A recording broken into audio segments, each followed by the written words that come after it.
Karnataka high court RCB ಅಭಿಮಾನಿಗಳ ದುರಂತ ಸಾವಿಗೆ ಸಂಬಂಧಪಟ್ಟ ಹಾಗೆ 9 ಪ್ರಶ್ನೆಗಳನ್ನು ಕೇಳಿದೆ. ಈ ಪ್ರಶ್ನೆಗಳಿಗೆ ಯಾರು ಏನು ಉತ್ತರ ಕೊಡ್ತಾರೆ ಎನ್ನುವಂಥದ್ದು ವೆರಿ ಇಂಪಾರ್ಟೆಂಟ್. 9 ಪ್ರಶ್ನೆಗಳನ್ನು ಕೇಳಿದ ಕರ್ನಾಟಕ ಹೈಕೋರ್ಟ್ ಆ 9 ಪ್ರಶ್ನೆಗಳಿಗೆ ಯಾರು ಏನು ಉತ್ತರ ಕೊಡ್ತಾರೆ. ಮೊದಲನೆಯ ಪ್ರಶ್ನೆ ಕರ್ನಾಟಕ ಹೈಕೋರ್ಟ್ ಕೇಳಿರುವಂಥದ್ದು, ಆರ್ಸಿಬಿ ಕಪ್ ಗೆದ್ದ ಹಿನ್ನೆಲೆಯಲ್ಲಿ ಸಂಭ್ರಮಾಚರಣೆಯ ನಿರ್ಧಾರವನ್ನು ತೆಗೆದುಕೊಂಡಿದ್ದು ಯಾರು? ಆ ನಿರ್ಧಾರವನ್ನು ತೆಗೆದುಕೊಂಡಿದ್ದು ಯಾವಾಗ? ಸಂಭ್ರಮಾಚರಣೆಯ ನಿರ್ಧಾರವನ್ನು ತೆಗೆದುಕೊಂಡಿದ್ದು ಯಾರು? ಸಂಭ್ರಮಾಚರಣೆಯ ನಿರ್ಧಾರವನ್ನು ತೆಗೆದುಕೊಂಡಿದ್ದು ಯಾವಾಗ? ಯಾವ ರೀತಿಯ ಸಂಭ್ರಮಾಚರಣೆಗೆ ನಿರ್ಧಾರವನ್ನು ತೆಗೆದುಕೊಳ್ಳಲಾಯಿತು? ಒಂದು ಪ್ರಶ್ನೆಯಲ್ಲಿ 3 ಅಂಶಗಳನ್ನು ಕೇಳಿದೆ. ಎರಡನೆಯ ಪ್ರಶ್ನೆ, ಸಂಚಾರ ದಟ್ಟಣೆ ಅಥವಾ ಟ್ರಾಫಿಕ್ ನಿಯಂತ್ರಣಕ್ಕೆ ತೆಗೆದುಕೊಂಡಿದ್ದಂತಹ ಕ್ರಮಗಳು ಏನು? ಮೂರನೆಯ ಪ್ರಶ್ನೆ, ಜನಸಂದಣಿ ಅಥವಾ ಸಾರ್ವಜನಿಕರ ನಿಯಂತ್ರಣಕ್ಕೆ ಯಾವ ಕ್ರಮಗಳನ್ನು ಕೈಗೊಳ್ಳಲಾಗಿತ್ತು?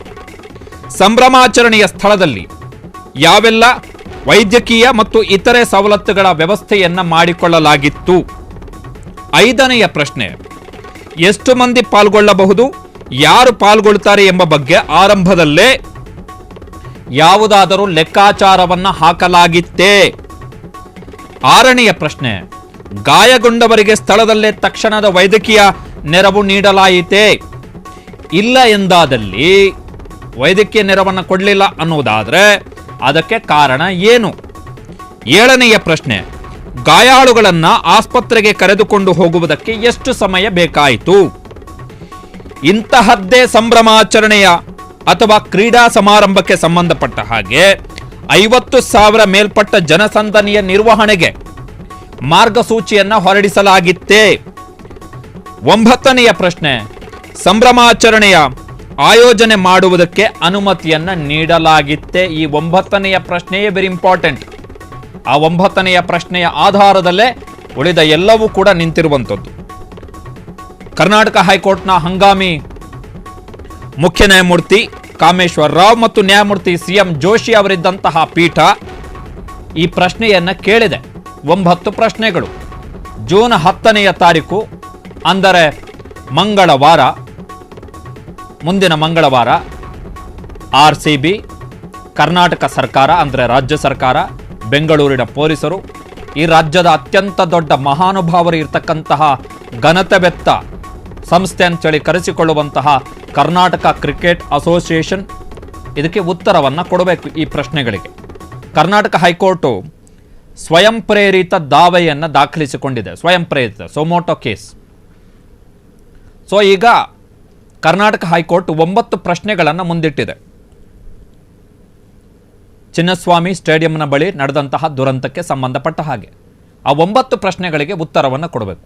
ಯಾಕೆ ಈ 9 ಪ್ರಶ್ನೆಗಳು ವೆರಿ ಇಂಪಾರ್ಟೆಂಟ್ ಅಂತ ಹೇಳಿದ್ರೆ, ಜೂನ್ 3ನೆಯ ತಾರೀಕು ಅಹಮದಾಬಾದ್ನ ಸ್ಟೇಡಿಯಂನಲ್ಲಿ ಫೈನಲ್ ಪಂದ್ಯ ಆರಂಭ ಆಗುವುದಕ್ಕೂ ಮೊದಲು ಮತ್ತು ಚಿನ್ನಸ್ವಾಮಿ ಸ್ಟೇಡಿಯಂನಲ್ಲಿ ಕಾರ್ಯಕ್ರಮ ಆಯೋಜನೆ ಆಗಿ ಈ ದುರಂತಗಳೆಲ್ಲ ನಡೆಯುವವರೆಗೂ ಏನೆಲ್ಲ ಬೆಳವಣಿಗೆಗಳಾಯಿತು ಎನ್ನುವಂಥದ್ದು ಈಗ ದಾಖಲೆಯ ರೂಪದಲ್ಲಿ ಕರ್ನಾಟಕ ಹೈಕೋರ್ಟ್ನ ಮುಂಭಾಗದಲ್ಲಿ ಬರಬೇಕೀಗ, ಈ ಪೀಠದ ಮುಂದೆ ಬರಬೇಕು.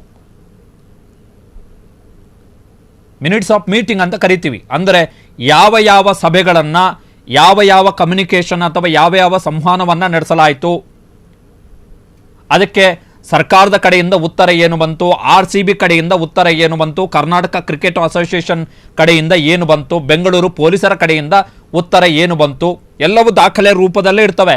Because government communication. ಇದನ್ನು ಈಗ ಕರ್ನಾಟಕ ಹೈಕೋರ್ಟ್ನ ಮುಂದೆ ಇಡಬೇಕು. ಆಗ ಈ ದುರಂತಕ್ಕೆ 11 ಜನ ಆರ್ಸಿಬಿಯ ಹುಚ್ಚಾಭಿಮಾನಿಗಳ ದುರಂತ ಸಾವಿಗೆ ಯಾರು ಕಾರಣಕರ್ತರು, ಎಲ್ಲೂ ಲೋಪದೋಷ ಆಯಿತು ಎನ್ನುವಂಥದ್ದು ಸ್ಪಷ್ಟವಾಗಿ ಗೊತ್ತಾಗುತ್ತೆ.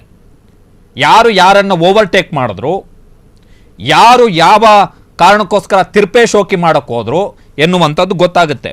9ನೆಯ ಪ್ರಶ್ನೆ ವೆರಿ ಇಂಪಾರ್ಟೆಂಟ್ ಇರುವಂಥದ್ದು ಏನು ಅಂತ ಹೇಳಿದ್ರೆ, ಸಂಭ್ರಮಾಚರಣೆಯನ್ನು ಆಯೋಜನೆ ಮಾಡುವುದಕ್ಕೆ ಅನುಮತಿಯನ್ನು ನೀಡಲಾಗಿತ್ತೆ? ಅಲ್ಲಿಂದ ಶುರು. Foundation of the question. ಅದು ಫೌಂಡೇಶನ್ ಅಲ್ಲಿಂದ ಶುರು. ಅನುಮತಿಯನ್ನು ನೀಡಲಾಗಿತ್ತು ಅನ್ನೋದಾದರೆ ಎಲ್ಲಿ, ಹೇಗೆ, ಯಾವಾಗ ಅನುಮತಿಯನ್ನು ಕೇಳಿದ್ರು, ಈ ಎಲ್ಲ ಪ್ರಶ್ನೆಗಳು ಬರ್ತವೆ. ಯಾವಾಗ ನಿರ್ಧಾರವನ್ನು ತೆಗೆದುಕೊಂಡ್ರು, ಫಸ್ಟ್ ಕ್ವಶನ್ ಇರುವಂಥದ್ದು.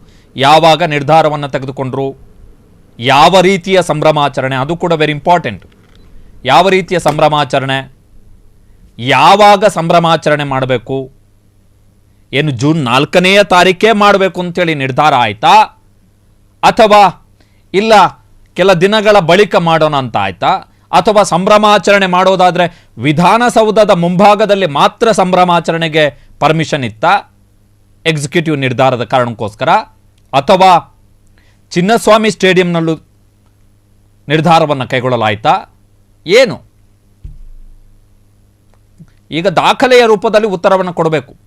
ಇಲ್ಲಿ ಕತೆ ಹೇಳ್ಕೊಂಡು ಕೂತ್ರೆ ಆಗಲ್ಲ. ಕಾರಣ ಹೈಕೋರ್ಟೇ ಸ್ವಯಂ ಪ್ರೇರಿತವಾಗಿ ಮೊಕದ್ದಮೆಯನ್ನು ದಾಖಲಿಸಿಕೊಂಡಿದೆ.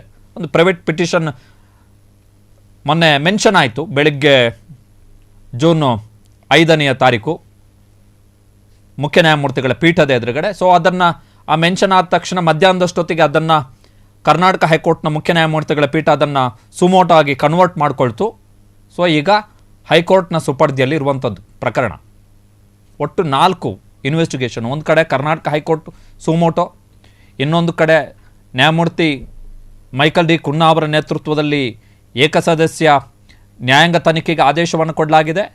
ಮ್ಯಾಜಿಸ್ಟ್ರೇಟ್ ತನಿಖೆ ಬೆಂಗಳೂರು ನಗರ ಜಿಲ್ಲಾಧಿಕಾರಿ ಜಗದೀಶ್ ಅವರ ನೇತೃತ್ವದಲ್ಲಿ, ಜೊತೆಗೆ CID ತನಿಖೆ. ಒಟ್ಟು 4 ತನಿಖೆ ನಡೀತಾ ಇದೆ. ನ್ಯಾಯಾಂಗ ತನಿಖೆ, ಮ್ಯಾಜಿಸ್ಟ್ರೇಟ್ ತನಿಖೆಯಲ್ಲಿ ಅರೆಸ್ಟ್ ಮಾಡಲಿಕ್ಕೆ ಅವಕಾಶಗಳಿಲ್ಲ. CID ತನಿಖೆಯಲ್ಲಿ ಅರೆಸ್ಟ್ ಮಾಡಲಿಕ್ಕೆ ಅವಕಾಶ ಇದೆ. ಬಟ್ ಕರ್ನಾಟಕ ಹೈಕೋರ್ಟ್ನ ಏಕಸದಸ್ಯ ಪೀಠ, ಕೃಷ್ಣಕುಮಾರ್ ಅವರ ಇದ್ದಂತಹ ಪೀಠ, ಕರ್ನಾಟಕ ಕ್ರಿಕೆಟ್ ಅಸೋಸಿಯೇಷನ್ನ ಪದಾಧಿಕಾರಿಗಳು ಯಾರಿದ್ದಾರೆ ಅವರನ್ನು ಬಂಧನ ಮಾಡಕೂಡದು ಅಂಥೇಳಿ ಅವರಿಗೆ ಬಂಧನದಿಂದ ರಕ್ಷಣೆಯನ್ನು ಕೊಟ್ಟಿದೆ. ಸೊ ಪರಪ್ಪನ ಅಗ್ರಹಾರದ ಜೈಲು ಪಾಲಾಗುವ ಆತಂಕದಲ್ಲಿದ್ದಂತಹ ಈ ರಾಜ್ಯದ ಘನತೆವೆತ್ತ 11 ಮಂದಿಯ ಜೀವವನ್ನು ತೆಗೆಯಲಿಕ್ಕೆ ಕಾರಣಕರ್ತರಾದಂಥ ಒಂದು ಸಂಸ್ಥೆಯ ಪದಾಧಿಕಾರಿಗಳು ಜೈಲೂಟ ತಿನ್ನುವುದರಿಂದ ಬಚಾವಾಗಿದ್ದಾರೆ, ಕರ್ನಾಟಕ ಹೈಕೋರ್ಟ್ನ ಮಾನ್ಯ ನ್ಯಾಯಮೂರ್ತಿಗಳು ಕೊಟ್ಟಂತಹ ರಕ್ಷಣೆಯ ಕಾರಣದಿಂದಾಗಿ, ಅವರ ಆದೇಶದ ಕಾರಣದಿಂದಾಗಿ. ಬಟ್ ಈಗ ಜೂನ್ 10ನೇ ತಾರೀಕು ಇವರ ಎಲ್ಲ ನೌಟಂಕಿಗಳೆಲ್ಲ ಬಯಲಾಗುತ್ತೆ. ಸರ್ಕಾರದ ನೌಟಂಕಿಗಳು, RCB ಆಡಿದಂತಹ ನೌಟಂಕಿ, ಕರ್ನಾಟಕ ಕ್ರಿಕೆಟ್ ಅಸೋಸಿಯೇಷನ್ನ ಪದಾಧಿಕಾರಿಗಳು ಆಡಿದಂತಹ ನೌಟಂಕಿ ಎಲ್ಲವೂ ಕೂಡ ಬಯಲಾಗುತ್ತೆ. ಕಾರಣ ಏನು ಅಂತ ಹೇಳಿದ್ರೆ 9 ಕ್ವಶನನ್ನು ಕರ್ನಾಟಕ ಹೈಕೋರ್ಟೇ ಫ್ರೇಮ್ ಮಾಡಿ ಮುಂದಿಟ್ಟಿದೆ. ಈ ಪ್ರಶ್ನೆಗೆ ಉತ್ತರವನ್ನು ಕೊಡಿ ಅಂತೇಳಿ. ಈ ಪ್ರಶ್ನೆಗೆ ದಾಖಲೆಯ ರೂಪದಲ್ಲಿ ಡೀಟೇಲ್ಡ್ ಆಗಿ ಉತ್ತರವನ್ನು ಕೊಡಬೇಕು. ಆ ಉತ್ತರ ಕೊಟ್ಟಂತಹ ಸಂದರ್ಭದಲ್ಲಿ ಗೊತ್ತಾಗುತ್ತೆ ಈ 11 ಮಂದಿಯ ಜೀವವನ್ನು ತೆಗೆದ ಪಾಪಿಗಳು, ದುರಾತ್ಮರು, ಅಯೋಗ್ಯರು, ಅವಿವೇಕಿಗಳು, ಮುಟ್ಟಾಳರು ಯಾರು ಅಂತ ಗೊತ್ತಾಗುತ್ತೆ. ಕ್ಷಣ ಕ್ಷಣದ ಸುದ್ದಿಗಳಿಗಾಗಿ ಫ್ರೀಡಂ ಟಿವಿ ಸಬ್ಸ್ಕ್ರೈಬ್ ಮಾಡಿ, ಲೈಕ್ ಮಾಡಿ ಹಾಗೂ ಫಾಲೋ ಮಾಡಿ. ಹೊಸ ಸುದ್ದಿಗಳ ನೋಟಿಫಿಕೇಶನ್ಗಾಗಿ ಬೆಲ್ ಐಕಾನ್ ಮೇಲೆ ಕ್ಲಿಕ್ ಮಾಡಿ.